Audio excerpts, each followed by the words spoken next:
Yun, kamusta mga aport? Anong balita sa inyo? Welcome to the vlog mga aport. And for today's video mga aport, meron na naman tayong panibagong papakitang laruan sa inyo mga aport. Unfortunately, isa itong loose condition na naman mga aport. Wala naman tayong box, pero okay naman yung figure mga aport. At ito ay nakakuha natin, shoutout tayo.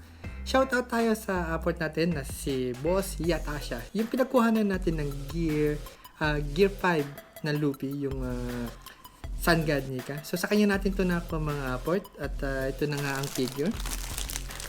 Ayan. Another Luffy mga aport. So, ito yung One Piece King of Artists Monkey D. Luffy version 2 o ang kanyang Gear 4 na Snake Man. So, yung mga aport, unboxan natin to o ilabasan natin siya sa plastic. Let's go. Ito kayong stand or support.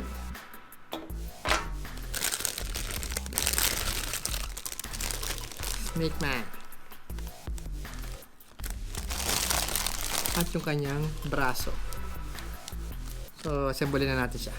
Trim mo natin yung plastic dito. Lagyan natin itong kanyang arm para makita na natin ng kanyang itsura.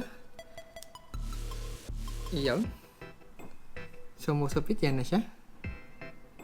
Ganda ng figure mga aport. Ang ganda ng details.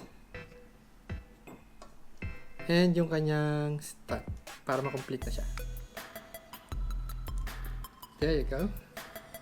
So, yan na nga ang figure mga aport. Napakaganda ng details niya.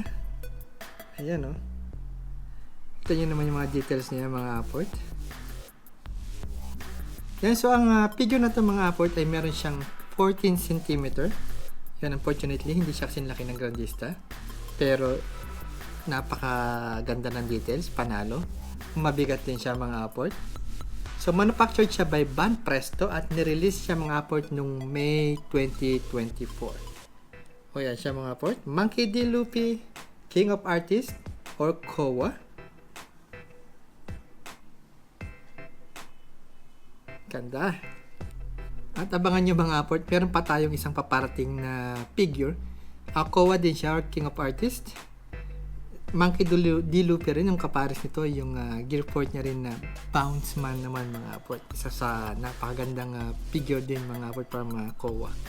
And that's it for our vlog. Sa mga bago nating mga aport dyan, please don't forget to click like, subscribe, leave a comment. Pakipollow na rin ako sa aking Facebook page mga aport para naman na updated kayo sa ating mga bagong upload mga aport. So ano pa nga ba?